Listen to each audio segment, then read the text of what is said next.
Olá, meus amigos, olá, minhas amigas. Estamos aqui mais uma vez juntos no canal do Everest Concurso. Hoje, para trazer alguns pontos de uma revisão muito importante para um concurso muito esperado, muito concorrido, que está aí às portas de acontecer, né? Às vésperas de acontecer, estamos na nossa reta final, momento de revisão, momento de intensificar os seus estudos para o concurso da UFPB, né? Concurso que tem aí diversos cargos, cargos de nível médio, cargos de nível superior, e hoje estamos aqui para a gente apresentar para vocês um momento de revisão, trazer alguns pontos extremamente importantes relacionados à nossa legislação para o UFPB, né? Um ponto do edital que é comum a todos os cargos, mas que traz aí características bem interessantes nesse seu edital que podem te ajudar e muito nessa caminhada, nesse desafio de conseguir a sua aprovação para o concurso da UFPB. Sou Nivaldo Isidro, sou advogado, já conheço e já nos conhecemos, né, da caminhada da reta final para o concurso da PB Saúde, e estamos aqui novamente para tentar ajudá-los nesse momento decisivo da nossa preparação. Beleza? Então vamos lá, vamos para o que mais importa, que é especificamente tentar desvendar alguns pontos extremamente importantes da nossa legislação específica para o UFPB, beleza? Primeiramente, cumpre a gente destacar alguns pontos aqui bem específicos, né? Algumas características bem específicas da nossa prova, né? Como todos já sabem, nossa banca é a IBFC, uma banca bastante tradicional nesse ano de 2024, né? Nesse ano que passou.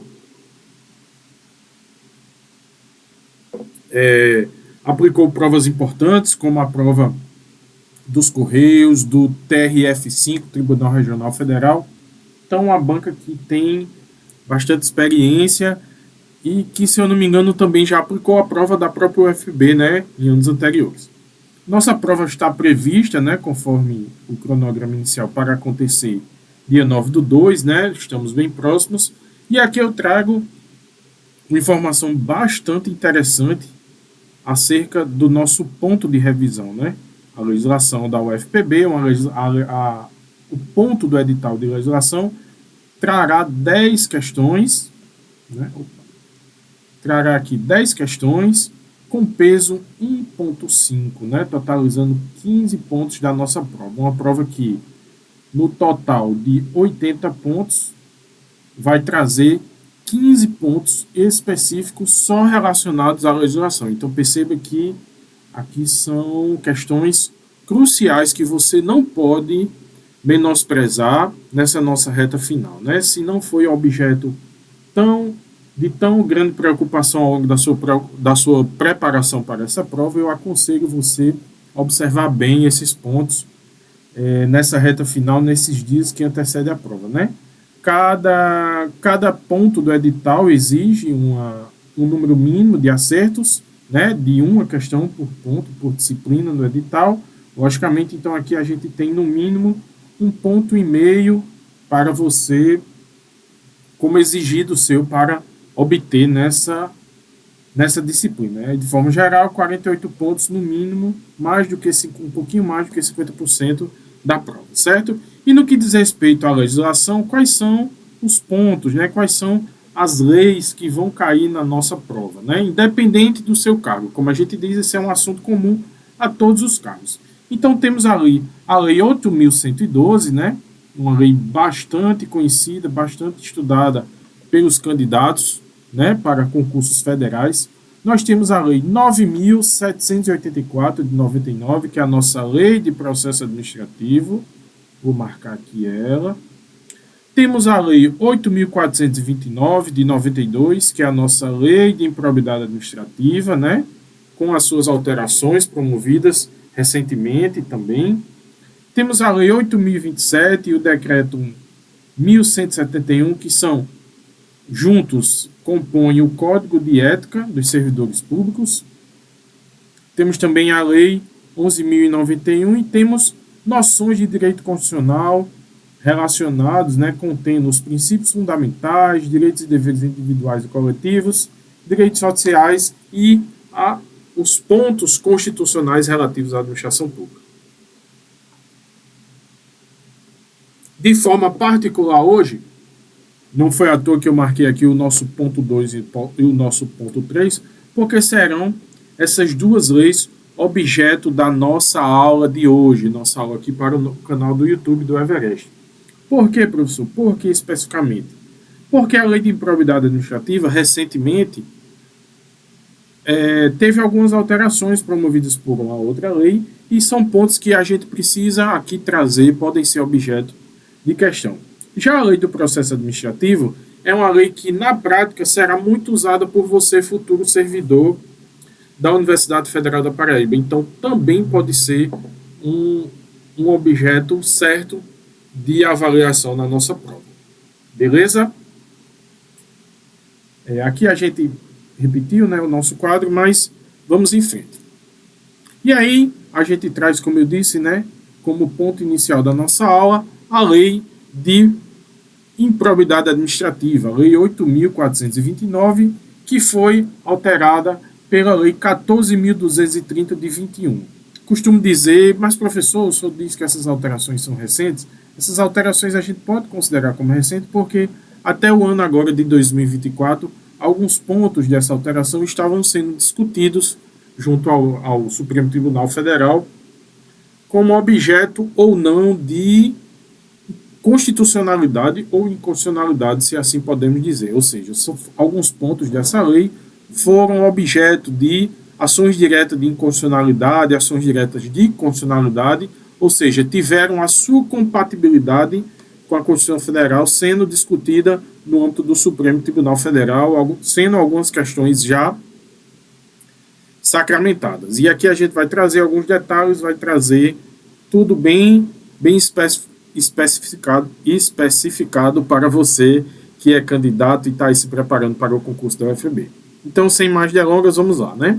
Então, no nosso artigo 1º da Lei 8.429, nossa lei de improbidade, a gente traz que essa lei, né, a legislação traz que essa lei institui o sistema de responsabilização por atos de improbidade administrativa, e esse sistema tutelará a probidade na organização do Estado e no exercício de suas funções, ou seja, a probidade administrativa tanto está no que diz respeito à organização do Estado, dos seus órgãos, da sua estruturação, como no exercício das funções que são próprias de Estado, de forma a assegurar a integridade do patrimônio público e social, ou seja, uma das funções dessa lei é, ao instituir o sistema de improbidade, certo? Quando a lei institui, no âmbito da legislação, um sistema de probidade, um sistema que traz conceitos, traz tipos que são considerados como improbidade,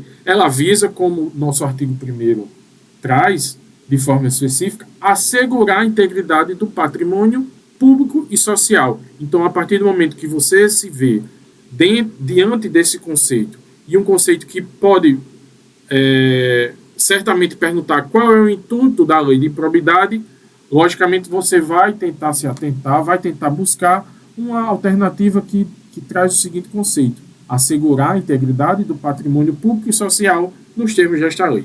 Perfeito? Já o parágrafo 1º diz: consideram-se atos de improbidade administrativa as condutas dolosas, atenção para esse termo, tipificadas nos artigos 9, 10 e 11 desta lei, ressalvados os tipos previstos em leis específicas. Aqui, desse pequeno parágrafo, nós temos informações extremamente importantes acerca da lei de improbidade administrativa. Primeira delas, só são considerados hoje atos de improbidade administrativa os atos dolosos. Anteriormente, antes do advento da Lei 14.230, que, como eu disse, promoveu as alterações à Lei 8.429, nós tínhamos que era possível instituir, era possível considerar como ato de improbidade administrativa tanto condutas culposas como condutas dolosas. Só que hoje, com o advento das mudanças promovidas pela Lei 14.230, na Lei de Improbidade Administrativa, nós temos apenas como possíveis de ser considerado atos de improbidade administrativa apenas os atos dolosos. Professor, e qual é a diferença de atos culposos para atos dolosos? Esse é um conceito que a gente pode extrair quando analisamos o parágrafo 2º desse artigo. Considera-se dolo a vontade livre e consciente, livre e consciente, de alcançar o resultado ilícito tipificado nos artigos 9, 10 e 11, não bastando a voluntariedade do agente. Então, qual é o conceito de dolo? Qual é o conceito de ato doloso? De forma geral, a gente consegue diferenciar culpa de dolo quando há a intenção específica, quando há a intenção clara do agente daquele ato de obter aquele resultado. Quando na culpa, nem sempre o agente tem a intenção. Ele pode, muitas vezes, cometer o ato e ser responsabilizado. Por quê? Porque agiu com imprudência, agiu com imperícia, se colocou naquele risco. Não era a intenção final dele cometer aquele ato, mas pelo simples fato de assumir aquele risco, de se colocar diante daquela situação perigosa, digamos assim, ele vai ser responsabilizado, mas por culpa. Já no dolo, não. O dolo é aquela intenção específica. Eu sempre quis, desde o começo, atingir aquele fim específico. E aí, qual seria o fim específico para o ato de improbidade administrativa? Qual é o alvo? Qual é a intenção que o agente busca no ato doloso, segundo a lei de improbidade administrativa? Os atos específicos trazidos no artigo 9, no artigo 10 e no artigo 11 desta lei. Já já a gente vai falar um pouquinho deles, mas perceba que, para a lei de improbidade administrativa, eu preciso que o ato seja doloso, ou seja, eu tenha a intenção de realmente atingir aquela conduta dolosa ilícita. Mas qual conduta dolosa ilícita? Uma conduta geral? Uma conduta abstrata? Uma conduta genérica? Não, a conduta que está especificada nos artigos 9, 10 e 11 da Lei 8.429.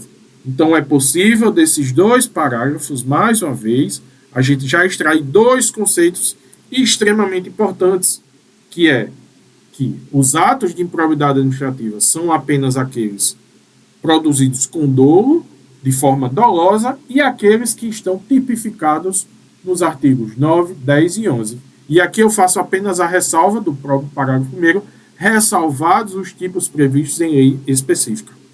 No nosso caso, para o concurso da UFPB, nós precisamos ter em mente que, ainda que existam tipos de improbidade administrativa em outras legislações, nós estamos diante da lei de improbidade administrativa. Então, serão objeto da nossa atenção os atos trazidos no artigo 9, 10 e 11, que já já a gente vai falar sobre eles.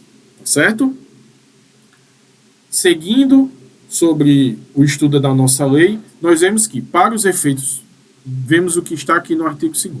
Para os efeitos desta lei, consideram-se agente público o agente político, o servidor público e todo aquele que exerce, ainda que transitoriamente ou sem remuneração, por eleição, nomeação, designação, contratação ou qualquer outra forma de investidura ou vínculo, mandato, cargo, emprego ou função nas entidades referidas no artigo 1º desta lei.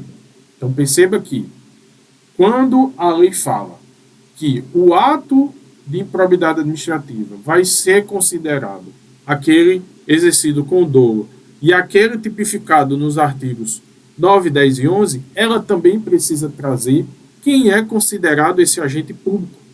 Quem vai ser a pessoa que vai cometer esses atos? Né? Vai cometer os atos trazidos e especificados no parágrafo 1º e no parágrafo 2º, o agente público. Mas o que é esse agente público? Qual é o conceito desse agente público? Aí a gente encontra esse conceito no artigo 2º dessa lei, que vale a gente ler novamente, vale repetir essa leitura.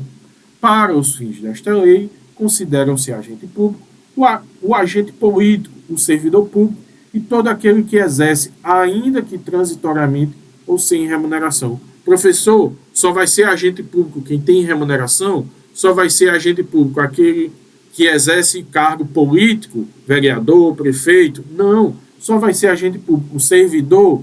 Empregado público também vai ser agente político, agente público? Vai sim, é o que diz a nossa lei. Mesmo que transitoriamente, mesmo que sem remuneração, seja por eleição, seja por nomeação, designação, contratação ou qualquer outra forma de investidura ou vínculo, mandato, cargo, emprego ou função nas entidades referidas no artigo 1º desta lei.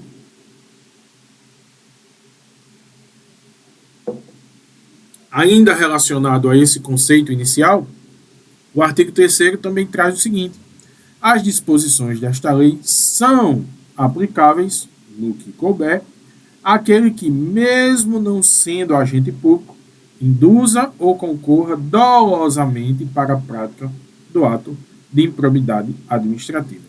De forma geral, o que esse artigo 3º quer dizer? De maneira geral, a lei traz que o agente que comete o ato de improbidade administrativa é o agente público, seja ele político, seja ele empregado público, seja ele estagiário, seja ele servidor efetivo, servidor em estado probatório, servidor temporário, mas estes dispositivos, esse sistema anti-improbidade, se assim nós podemos dizer, também vai se aplicar àquele que, mesmo não sendo agente público, induza ou concorra dolosamente para a prática de ato de improbidade. Aqui a gente consegue extrair que agentes particulares,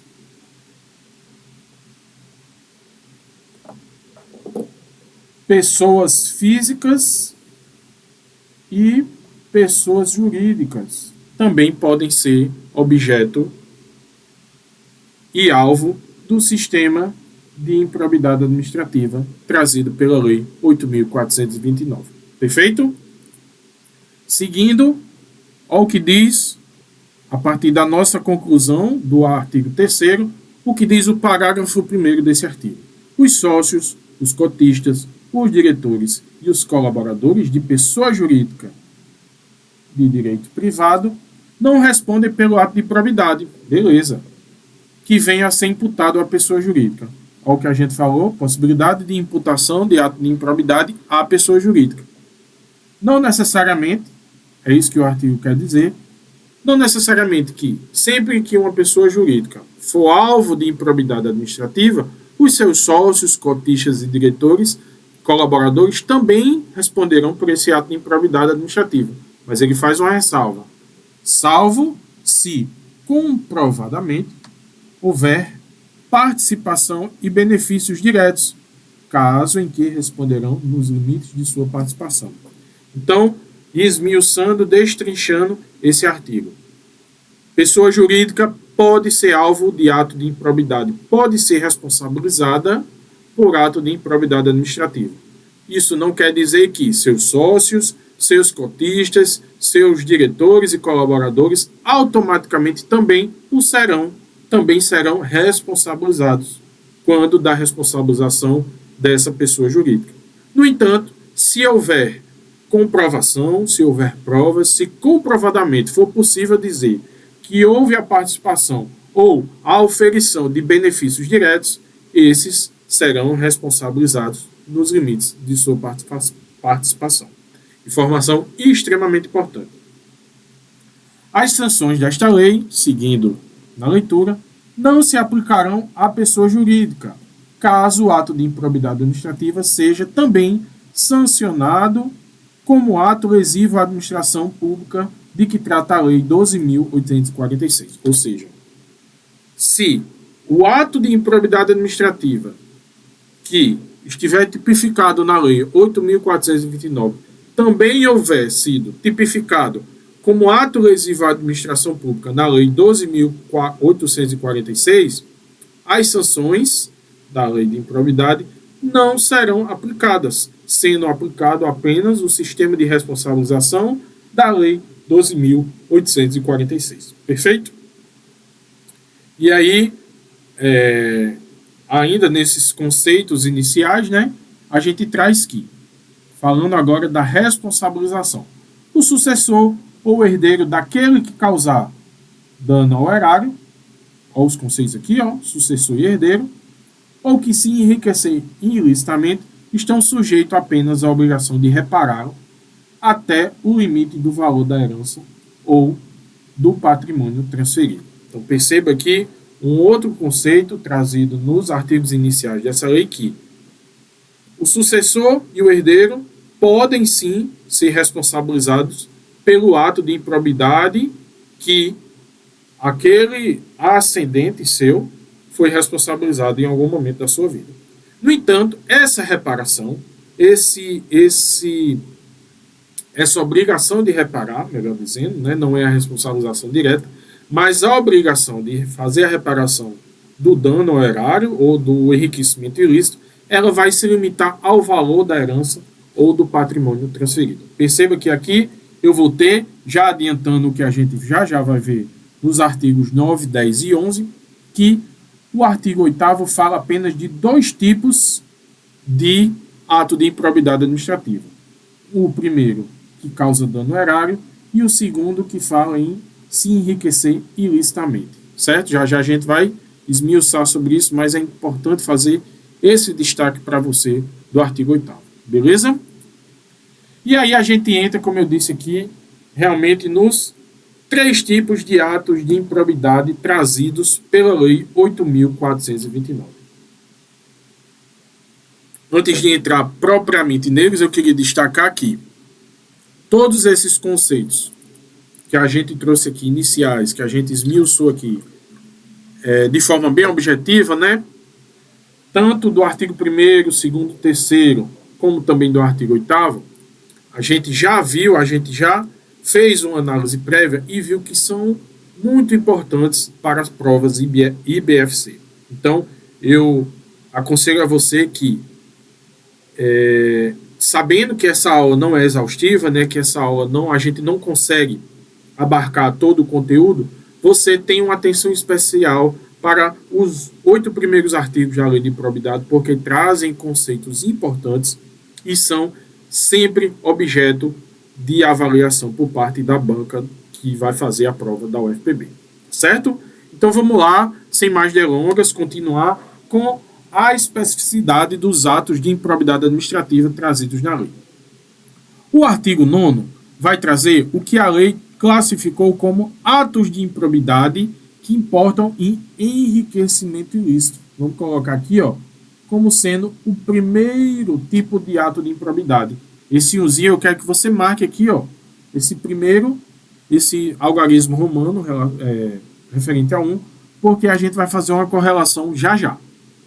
Constitui ato de improbidade administrativa, importando em enriquecimento ilícito, auferir, ó, mediante a prática de ato doloso, qualquer tipo de vantagem patrimonial indevida, em razão do exercício de cargo, de mandato, de função, de emprego ou de atividades nas entidades referidas no artigo 1º.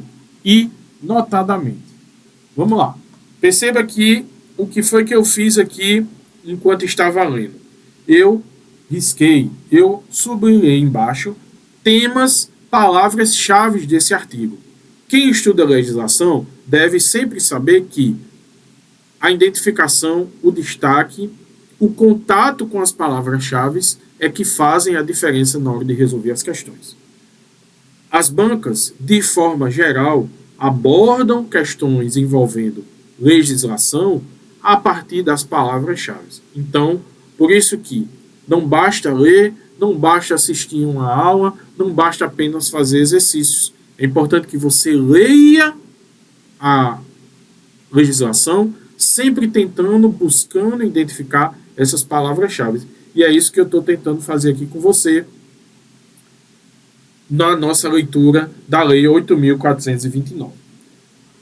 Um ponto aqui extremamente interessante também é que você vai ver que, antes mesmo de adentrar nos outros artigos, você vai ver que ao final de cada um deles, você vai ter essa palavra inotadamente, caracterizada por uma das seguintes condutas: ao final, tanto do artigo 9º, do artigo 10º, como do artigo 11º, você ainda vai ter uma série de incisos, uma série de tipificações que estarão relacionadas com o artigo 9º, que fala do enriquecimento ilícito, o artigo 10, que fala dos atos que causam prejuízo ao erário, e do artigo 11, que fala dos atos que atentam contra os princípios da administração pública.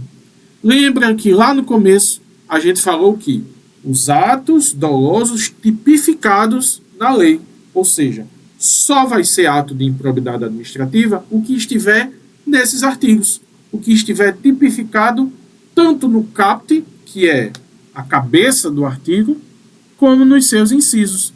Professor, e por que o senhor não trouxe aqui? Porque essa é a tarefa de casa. Se você não fez ainda, promoveu sua revisão, se você não priorizou o estudo dessa legislação, eu quero lançar esse desafio para você, de que daqui até o dia da prova, você leia com muita atenção todos os incisos dos artigos 9, 10 e 11, porque neles você irá encontrar a especificidade do que a lei diz, do que a lei traz como sendo atos de improbidade administrativa que importam enriquecimento ilícito, que causam prejuízo ao erário, que atentam contra os princípios da administração pública. Perfeito? Então vamos só revisar o caput de cada artigo desse. Como a gente viu, o artigo 9º traz que constitui ato de improbidade, importando enriquecimento ilícito, auferir, mediante a prática de ato doloso, qualquer tipo de vantagem patrimonial indevida, em razão do exercício do cargo, mandato ou função que você exerce. Já o conceito de ato que causa prejuízo ao erário é o seguinte: constitui ato de improbidade administrativa que causa lesão ao erário qualquer ação ou omissão dolosa. Perceba que no artigo 10 eu tenho auferir, eu tenho uma prática, eu tenho ganhar. Já aqui, como ato que causa prejuízo ao erário, eu tenho tanto uma ação como uma possível omissão, que enseje é efetiva e comprovadamente perda patrimonial, desvio, apropriação, malbaratamento ou dilapidação de bens ou haveres das entidades referidas no artigo 1º. Conceito mais amplo, mas detalhe que comporta não apenas a ação, mas também a omissão. Já no artigo 11, eu tenho que constitui ato de improbidade administrativa que atenta contra os princípios da administração, a ação ou omissão dolosa, perceba que eu também tenho ação e omissão, que viole os deveres de honestidade, imparcialidade, legalidade, caracterizada por uma das seguintes condutas. Já nos atos que atentam contra os princípios da administração, eu tenho a violação de 3 deveres: honestidade, imparcialidade e legalidade. Então, como eu disse, a gente tem, para os que importam enriquecimento ilícito, o número 1, para os que importam prejuízo ao erário, o número 2, e para os que importam atentado aos princípios, contra os princípios da administração pública, o número 3. Certo? E por que essa numeração, professor? Porque na hora que a gente for estudar as penas, que é esse artigo gigante aqui, a gente vai precisar fazer essa correlação, certo? Olha o que diz o nosso artigo 12. Independente do ressarcimento integral do dano patrimonial, se é efetivo, e das sanções penais comuns de responsabilidades civis e administrativas previstas na legislação específica, está o responsável pelo ato de improbidade sujeito às seguintes combinações que podem ser aplicadas isolada ou cumulativamente, palavrinha, expressãozinha chave do nosso artigo, de acordo com a gravidade do ato. E aí, na hipótese do artigo 9º, que é aquele primeiro. A correlação aqui, primeiro com primeiro. O que é que tem no artigo 9º? Vamos lá, enriquecimento ilícito. Na hipótese dos atos de improbidade administrativa que gerem enriquecimento ilícito do agente, haverá perda dos bens e valores acrescidos, ilicitamente ao patrimônio, perda dos bens, perda da função pública, suspensão dos direitos políticos ou prazo atentar-se para o prazo, pode ser objeto de questão, 14 anos, pagamento de multa civil equivalente ao valor do acréscimo patrimonial e proibição de contratar com o poder público ou de receber benefício ou incentivos fiscais ou creditícios direta ou indiretamente, ainda que por intermédio de pessoa jurídica da qual seja sócio majoritário, pelo prazo não superior a 14 anos. Ou seja, eu tenho perda dos bens, perda da função pública, suspensão dos direitos políticos, não é cassação. No Brasil, nós não temos cassação dos direitos políticos. Lembrar desse detalhe, nós temos apenas suspensão. E o prazo, os prazos relacionados ao número 1, ao inciso 1º do artigo 9º, relacionados ao artigo 9º, que é os atos de enriquecimento ilícito, são 14 anos, tanto para a suspensão dos direitos políticos, como para o prazo de não poder contratar nem receber incentivos fiscais com a administração pública. Já, os atos que causam prejuízo ao erário, como a gente colocou lá no número 2, relacionados ao inciso 2. Eu também vou ter perda de bens e valores acrescidos, perda da função pública, suspensão dos direitos políticos, agora só que 12 anos. Eu vou diminuir 2 anos. Pagamento de multa civil equivalente ao valor do dano, proibição de contratar com o poder público e receber incentivos fiscais pelo prazo não superior de 12 anos. Perceba que eu tenho uma gradação, né? Na verdade, um decréscimo desse tempo. Eu tenho um abrandamento dessa pena que passou de 14 para 12 anos quando eu cometo ato que importe prejuízo ao erário.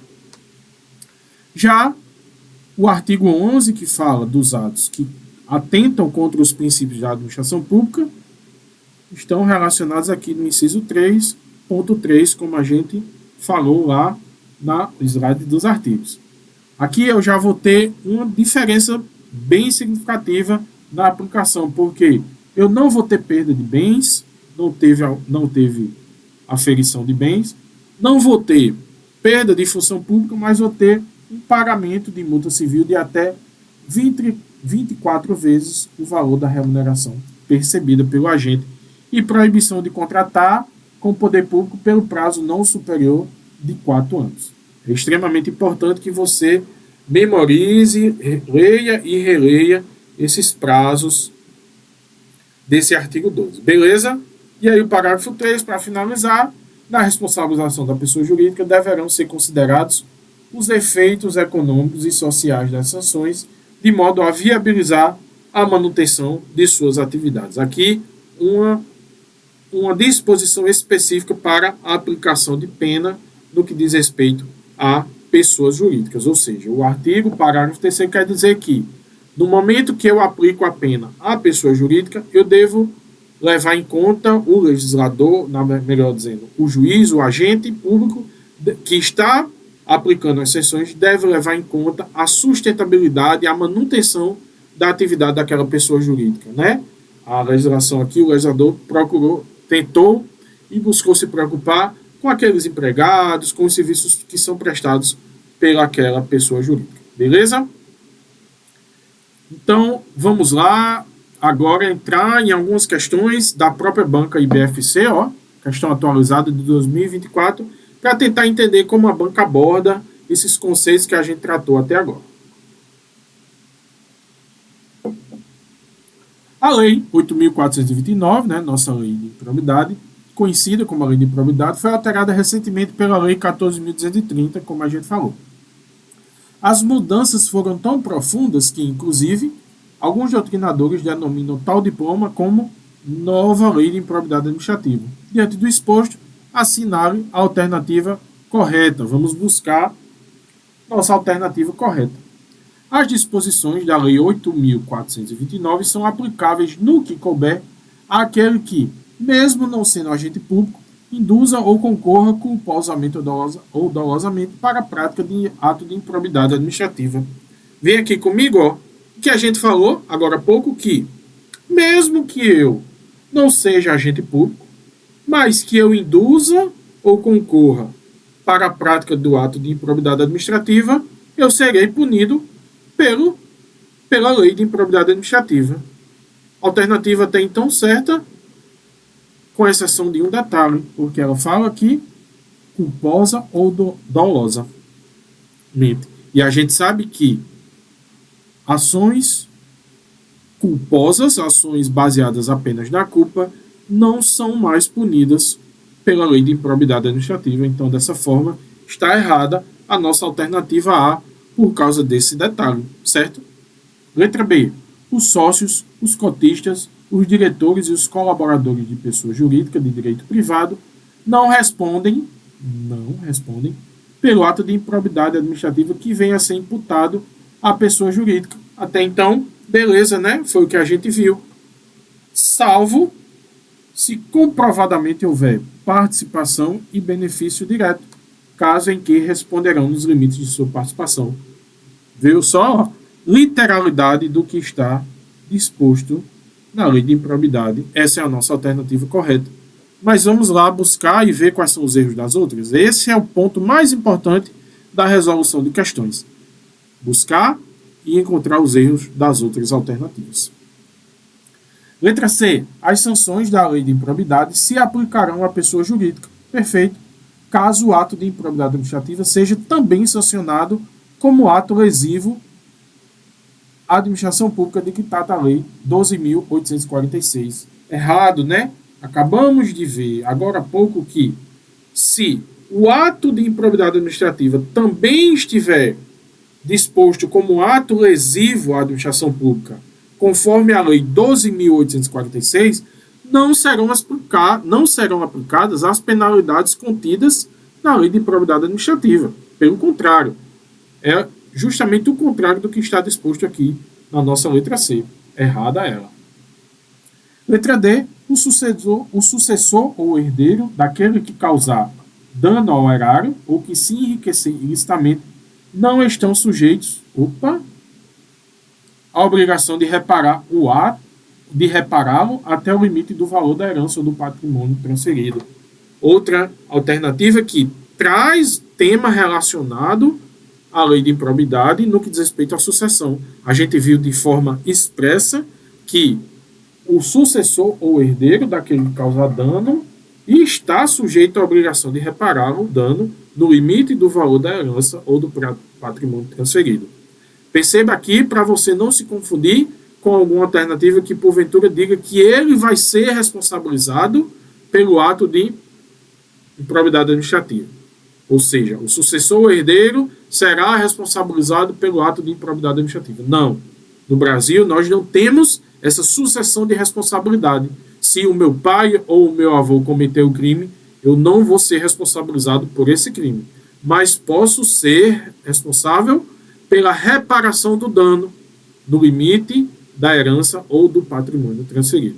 Nós não temos a sucessão, nós já temos a transferência da responsabilização, mas temos na legislação brasileira a possibilidade de transferência da obrigação de reparar, e é o que traz a nossa lei de probidade, justamente o contrário do que diz a nossa alternativa. Certo? Vamos lá.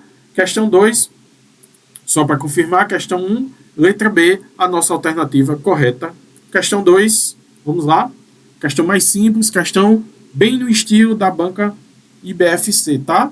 São questões mais simples, mais concisas, mas que abordam pontos bem específicos, conceitos bem específicos de legislação. A nova lei de improbidade caracterizou o ato de improbidade como... Vamos subindo dessa vez, tá? Quebrar um pouco a rotina e começar pela letra D. A conduta funcional culposa, a palavra culposa já elimina a nossa alternativa do cidadão civil, também elimina devidamente tipificada em lei. A conduta funcional dolosa do cidadão. Conduta funcional do cidadão. O dolosa até que está certo, né? Mas conduta funcional do cidadão fica uma questão, uma expressão contraditória, e aí também já invalida a nossa alternativa. Letra B, a conduta funcional culposa do agente público. Ó, culposa já invalidando a nossa alternativa, devidamente tipificada em lei, tá ok? Revestida de fins ilícitos e que tenha o fim de obter proveito ou benefício indevido para si ou para outra pessoa ou entidade. Até então, tudo bem, mas a palavra culposa invalida a nossa alternativa. Letra A conduta funcional dolosa do agente público, devidamente tipificada em lei, lembrando aqui, ó, não tenho mais ato de improbidade administrativa genérico. Tenho apenas como atos de improbidade aqueles tipificados nos artigos 9, 10 ou 11, ou ressalvados aqueles tipificados em outras legislações. Não vai ser objeto de avaliação na nossa prova, mas você precisa ter essa informação, beleza? Revestida de fins ilícitos, perfeito, e que tenha o fim de obter proveito ou benefício indevido para si ou para outra pessoa ou entidade. Letra A nossa alternativa correta, beleza? Questão 3. Assinale a alternativa incorreta. Sempre preste atenção nesses enunciados, tá? A posse e o exercício de agente público não ficam condicionadas à apresentação de declaração de imposto de renda e proventos de qualquer natureza que tenha sido apresentada à Secretaria Especial da Receita Federal. Professor, na nossa revisão nós não vimos esse artigo. Tem lá na lei de probidade falando isso? Tem, mas vamos seguir para as outras alternativas. Perceba que ela está pedindo a incorreta. E muitas vezes você pode se deparar com algum detalhe que você não revisou. Mas não deixe de ler as outras alternativas. Não se desespere. Vá lendo as outras que você pode conseguir matar essa questão dessa forma. O sistema de responsabilização por atos de improbidade administrativa tutelará a probidade na organização do Estado e no exercício das funções, como forma de assegurar a integridade do patrimônio público e social nos termos da lei. Essa alternativa está correta. A literalidade do artigo 1º da lei, que a gente falou agora há pouco, não é a nossa alternativa que nós buscamos, mas a gente já elimina ela porque ela está correta e nós estamos buscando a incorreta. Beleza? Letra C. Na apuração dos ilícitos previstos na lei, será garantido ao investigado a oportunidade de manifestação por escrito e de juntada de documentos que comprovem as suas alegações e auxiliem na elucidação dos fatos. Você pode até não ter visto comigo hoje, nem nas suas revisões, o tópico específico do processo de apuração dos atos de improbidade, mas você, como bom estudante, sabe que todo processo no Brasil deve considerar o contraditório e a ampla defesa, e a letra C, o disposto na letra C, vem ao encontro desses princípios. Beleza? Então, letra C também correta, não é a nossa alternativa que nós buscamos. Na responsabilização de pessoa jurídica, deverão ser considerados os efeitos econômicos e sociais das sanções, de modo a viabilizar a manutenção de suas atividades. Alternativa correta, a gente falou agora há pouco, que mesmo que eu aplique as sanções a uma empresa, deve ser levado em consideração a continuidade dessa empresa, dos empregos que ela gera, do serviço que ela presta à sociedade. Alternativa é dever do poder público oferecer contínua capacitação aos agentes públicos e políticos que atuem com prevenção ou repressão dos atos de improbidade. É óbvio, né? Não adianta eu ter uma lei, não adianta criar um sistema de improbidade administrativa se eu não tenho a contínua capacitação, o contínuo incentivo de que a legislação seja observada. Então, a alternativa que está incorreta é a nossa letra A. Por quê? Porque ela diz que a posse e o exercício do agente público não ficam condicionadas à apresentação de declaração de imposto de renda e proventos de qualquer natureza que tenha sido apresentada à Secretaria de Receita Federal. Essa alternativa está incorreta por quê? Porque fica condicionada. A posse e o exercício fica condicionada à apresentação dessa declaração de imposto de renda. Por quê? Porque, conforme a lei de improbidade, esse é o mecanismo que o poder público tem para monitorar o crescimento, a evolução do patrimônio e da renda desse agente público. Por isso que, por uma questão de fiscalização, por uma questão de acompanhamento, é necessário que a posse e o exercício do agente público estejam condicionadas à apresentação dessa declaração conforme o disposto na lei, ok? Rapidamente agora eu quero falar com você sobre um outro ponto do nosso edital, que é a Lei de Processo Administrativo Federal. Você, como futuro servidor da Universidade Federal da Paraíba, vai estar diariamente convivendo com essa lei, aplicando na prática os princípios e as disposições da Lei de Processo Administrativo Federal, certo? Dando continuidade à nossa legislação para o UFPB, vamos agora tratar sobre a Lei 9.784, nossa Lei de Processo Administrativo Federal. Você, futuro servidor da UFPB, vai na prática conviver diariamente com essa lei, porque essa lei é a norma básica sobre o processo administrativo no âmbito da Administração Pública Federal, conforme trata o artigo 1º desta norma, né? Essa lei, ela visa, de forma especial, a proteção dos direitos dos administrados e ao melhor cumprimento dos fins da administração pública. Então, perceba que é uma lei que vai reger todo o processo administrativo, ela não tem apenas a função de burocratizar, como muitas vezes a gente pode achar, ela tem a função também de proteger os direitos dos administrados, o direito daqueles que vão se valer do processo administrativo federal. Já no seu artigo 2º, a lei diz que a administração pública obedecerá, dentre outros, aos princípios da legalidade, finalidade, motivação, razoabilidade, proporcionalidade, moralidade, ampla defesa, contraditório, segurança jurídica, interesse público e eficiência. Perceba que, diferentemente da Constituição Federal, que nós temos ali cerca de 5 princípios explícitos, nós aqui temos uma infinidade, um número bem maior de princípios que vão reger o processo administrativo federal e podem ser objeto de avaliação a literalidade desses princípios, com a exclusão de alguns, a confusão com princípios de outras legislações. Por isso, é importante ao candidato se ater bem ao artigo 2º. Já o artigo 5º dessa lei, ele diz que o processo administrativo pode se iniciar de ofício ou a pedido do interessado, ou seja, nós não temos apenas o processo administrativo iniciando com pedido do interessado, com um autor, mas também podendo se iniciar de forma oficiosa, de forma voluntária, de forma única, unilateral por parte da administração pública. Perfeito? Avançando, o nosso artigo 9º, ele traz quem são os interessados, quem são os legitimados como interessados no processo administrativo federal. Perceba que nós temos 3 figuras que podem ser consideradas como interessados. A pessoa física ou jurídica que inicia o processo como titular de direito ou interesses individuais ou no exercício de direito de representação. Temos tanto pessoa física como pessoa jurídica que inicia ali o processo, tanto um como o outro, são considerados como interessados conforme o artigo 9º da Lei de Processo Administrativo Federal.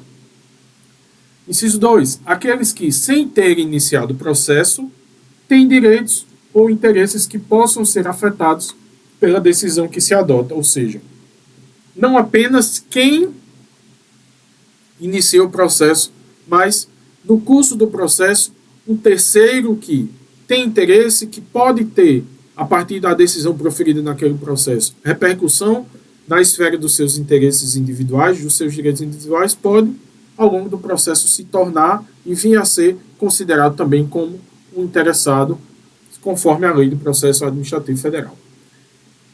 Também temos as organizações e associações representativas, consideradas também como interessados e legitimados como interessados, conforme o artigo 9º da Lei de Processo Administrativo Federal. Artigo 10. São capazes, para fins do processo administrativo, os maiores de 18 anos, ou seja, apenas maiores de 18 anos são capazes, têm capacidade postulatória na Lei de Processo Administrativo Federal, ressalvada a previsão especial em ato normativo. Se porventura, algum órgão ou algum agente público vier a emitir um ato normativo, é que a gente terá os menores de 18 anos sendo capazes no curso do processo administrativo federal. Conceito importante que também pode ser objeto da sua prova, ok? E aí, em se tratando de competências, nós temos aqui algumas observações e conceitos importantes para a sua prova lá do dia 9 de fevereiro. Olha o que diz o artigo 11. A competência é irrenunciável e se exerce pelos órgãos administrativos a que foi atribuída como própria, salvo os casos de delegação e avocação legalmente admitidos. Primeiramente, cumpre a gente destacar aqui o que é competência. Competência, como o próprio conceito do artigo 11 diz, é o ato, é o exercício das funções, das atribuições que a lei coloca como própria de um determinado órgão ou de um determinado agente público. Nesse caso, ela é irrenunciável. Isso quer dizer que eu não posso me furtar de exercer as competências que a lei coloca como sendo minha, como agente público. Perceba que eu exerço a função de advogado junto a um órgão público, que é a Fundação PB Saúde. E nela eu tenho obrigação legal de emitir parecer em processos de aquisição, de licitação. Em momento nenhum eu posso me furtar, eu posso renunciar àquela minha competência, eu posso deixar de exercer aquela competência. Então perceba que o que o artigo 11 diz aqui, eu não posso renunciar em momento algum à competência atribuída por lei à minha figura como agente público ou como órgão público. No entanto, eu posso delegar ou avocar essa competência. E aí a gente vai ver justamente esses dois conceitos importantíssimos do que se trata. Olha o que diz o artigo 12. O órgão administrativo e seu titular poderão, se não houver impedimento legal, delegar parte de sua competência, ou seja, transferir momentaneamente parte dessa competência a outros órgãos ou titulares, ainda que estes não lhe sejam hierarquicamente subordinados. Perceba aqui já um primeiro detalhe. A delegação não exige relação de subordinação. A delegação não está atrelada, condicionada a uma relação hierárquica, certo? Quando for conveniente, em razão das circunstâncias de índole técnica, social, econômica, jurídica ou territorial. Artigo 12, extremamente importante no que diz respeito aos conceitos de delegação e avocação de competência no processo administrativo federal. Já o parágrafo único diz que o disposto no caput deste artigo aplica-se à delegação de competência dos órgãos colegiados aos respectivos presidentes. Tá? E aí, quando o artigo 12 diz ainda que se não houver impedimento legal, o artigo 3 diz o que não pode ser, o que seria esse impedimento, o que não pode ser objeto de delegação, e aí está lá, edição de atos de caráter normativo, a decisão de recursos administrativos e as matérias de competência exclusiva de órgãos ou autoridade. Artigo 13, extremamente importante, você precisa anotar, precisa revisar e precisa ir para a prova com esse conceito. Quais são os atos que não podem ser objeto nunca de delegação? Edição de ato de caráter normativo, decisão de recurso administrativo, matérias de competência exclusiva do órgão ou autoridade. Artigo 14. O ato de delegação e sua revogação serão publicados no meio oficial. Deverão, melhor dizendo, ser publicados no meio oficial, exigência da norma. Artigo 15. Será permitida, em caráter excepcional, por motivos relevantes devidamente justificados, a avocação temporária de competência atribuída ao órgão ou hierarquicamente inferior. Aqui nós atentamos para o conceito de avocação, que é o quê? Puxar para si, trazer para si, avocar a competência que é atribuída ao órgão hierarquicamente inferior, ou seja, para a avocação eu tenho que ter uma relação de hierarquia, uma relação de subordinação, ou seja, quem está em cima na hierarquia do órgão público é quem avoca de quem está embaixo. Na delegação, eu não preciso ter uma relação hierárquica. Eu posso delegar a alguém do mesmo nível hierárquico que eu, a alguém de um nível hierárquico inferior. Mas na avocação, não. Eu só consigo puxar, eu só consigo trazer de quem está num nível hierárquico inferior dentro da minha organização. Beleza? Esse é o conceito, a informação importante que está no nosso artigo 15, certo? Seguindo nesses pontos importantes da lei de processo administrativo, nós temos o artigo 56, lá o título que fala sobre os recursos e a revisão. Perceba que muitas vezes no processo administrativo eu vou ter uma decisão, eu vou ter uma manifestação decisória de um agente público. E essas decisões cabem recurso, é lógico. Das decisões administrativas cabe recurso, em face de razões de legalidade ou de mérito. Tanto o recurso pode se ater à obediência das normas legais, como ao próprio mérito da decisão. O recurso será dirigido à autoridade que proferiu a decisão, a qual, se não a reconsiderar no prazo de 5 dias, o encaminhará à autoridade superior. Perceba que o parágrafo 1º traz duas informações importantes. O recurso sempre vai ser dirigido a quem proferiu a decisão, que dentro do prazo de 5 dias poderá se retratar, poderá reconsiderar sua própria decisão. Só aí, dentro de ou após os 5 dias, não havendo reconsideração, é que esse recurso será encaminhado para a autoridade superior a que proferiu a decisão. Beleza? Já o nosso artigo 57 diz que o recurso administrativo tramitará por, no máximo, 3 instâncias administrativas, salvo disposição legal diversa, informação extremamente importante. Artigo 59, salvo disposição legal específica, é de 10 dias o prazo para a interposição do recurso administrativo, contado a partir da ciência ou divulgação oficial da decisão recorrida.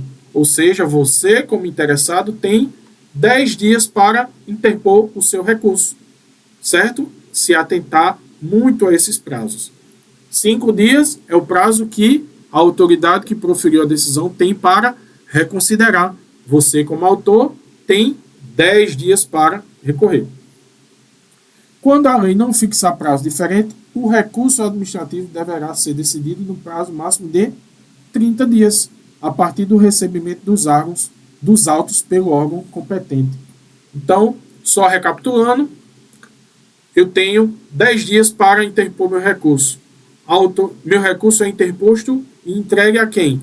Primeiramente, a autoridade que proferiu a decisão, que tem 5 dias para reconsiderar a sua decisão. Caso não reconsidere, aí sim ele será enviado à autoridade superior, ao órgão superior, que vai aí sim avaliar o meu recurso. E esse recurso terá que ser decidido em até 30 dias. Beleza?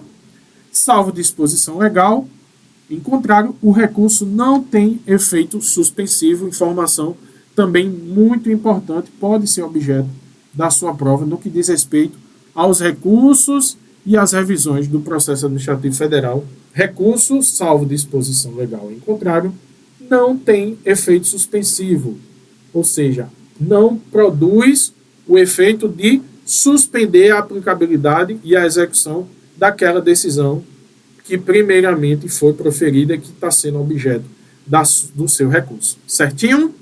Então vamos lá, algumas questões para a gente finalizar relacionadas a processo administrativo federal. Acerca das disposições legais e doutrinárias sobre o processo administrativo, assinale a alternativa incorreta. O IBFC adora buscar a alternativa incorreta. Vamos lá. O processo administrativo pode se iniciar-se de ofício ou a pedido do interessado. Perfeito. A gente já viu que não só por pedido do interessado, nem só por oficialidade se inicia o processo administrativo. A alternativa correta não é a que nós queremos para a nossa questão.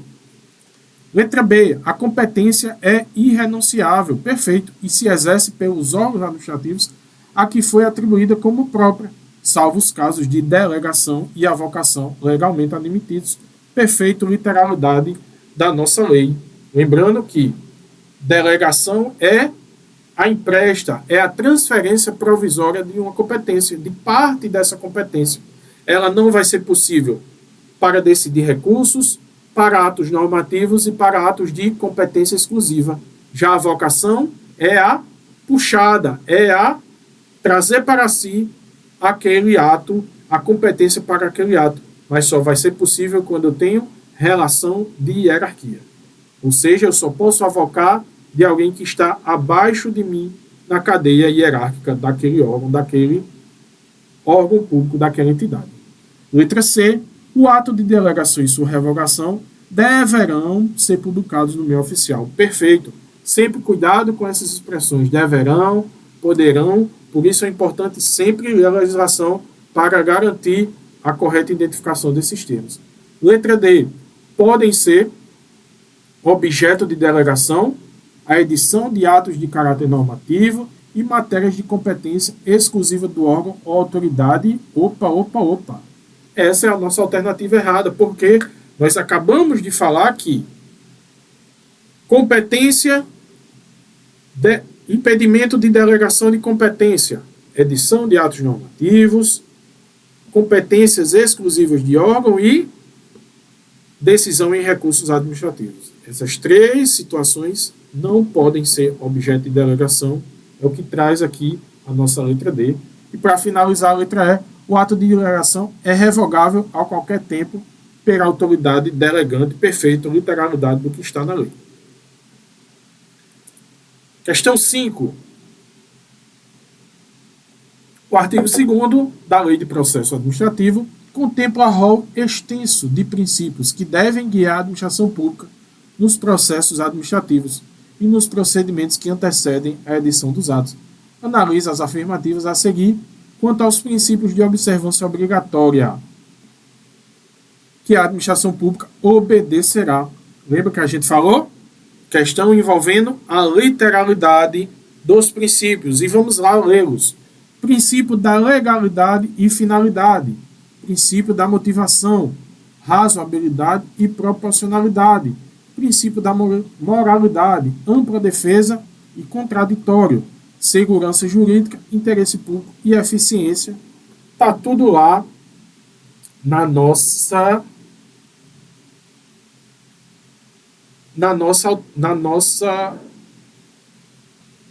lei. E aí vamos avaliar apenas o que está em 1, 2 e 4? Não. Apenas o que está em 2 e 4? Não. Apenas o que está em 2 e 4? Não. As alternativas 1, 2, 3 e 4, ou seja, 1, 2, 3 e 4. Todas elas, é o que está em todas elas, são os nossos princípios. Uma questãozinha aí para mostrar que a literalidade de todos os princípios é muito comum ser objeto de avaliação pela banca e BFC, questãozinha da própria UFPB no concurso passado, certo? E aí, para a gente finalizar, olha o que diz a questão. Acerca das disposições na Lei de Processo Administrativo sobre recursos no processo administrativo, assinala as alternativas abaixo. O recurso administrativo terá efeito suspensivo, salvo disposição legal contrário. Na verdade, ele não terá. É o que a gente viu agora há pouco na literalidade da lei. Ou seja, a gente já mata uma grande parte das alternativas. Mas vamos ver o que diz o segundo. Salvo disposição legal específica, é de 10 dias o prazo para a interposição do recurso administrativo, contado da ciência ou divulgação oficial da decisão. Beleza, né? A gente viu, né? 10 dias para interpor o recurso, 5 dias para a autoridade que emitiu a decisão fazer a sua reconsideração e 30 dias para julgamento do recurso, certo? Não perder esses prazos, beleza? Olha o que diz o item 3. O recurso administrativo tramitará por no máximo 3 instâncias administrativas, salvo disposição legal diversa. Também perfeito. Vamos lá buscar nossas alternativas. Não são todas, porque a gente viu que está errada, então letra C, alternativa 2 e 3 corretas. Certinho? Meus amigos, eu quero agradecer a vocês, a atenção de vocês nesse momento. Não deixem de revisar a legislação. Muito boa sorte, estamos juntos nos próximos vídeos, nas próximas revisões.